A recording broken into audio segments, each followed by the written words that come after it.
How to fix Steam Cloud Sync error. Start by selecting Steam from the top menu, then open the settings. Go to the cloud settings, then turn on the option to enable Steam Cloud. Close and head back to your library. Right-click on the game you're getting the error with, then select Properties. Go to the installed files. Click the Verify Integrity of Game Files button, then wait for the process to finish. Close once done and test the game. If you're still getting the Steam Cloud Sync error, then select Steam and open the settings again. Go to the storage settings. Click on the three dots, then select Repair Library. You will be asked to allow Steam to make changes. Click Yes, then wait for the process to finish. Test if the Cloud Sync error is fixed. If it isn't, then close Steam. Open the Hidden Icons menu, then right-click on Steam and select Exit Steam.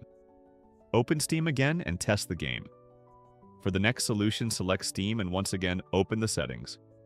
Go to Downloads, then find the Clear Download Cache option. Click the Clear Cache button, and you will be asked to confirm. Once done, you will need to sign back into your Steam account. The final option is to restart your PC.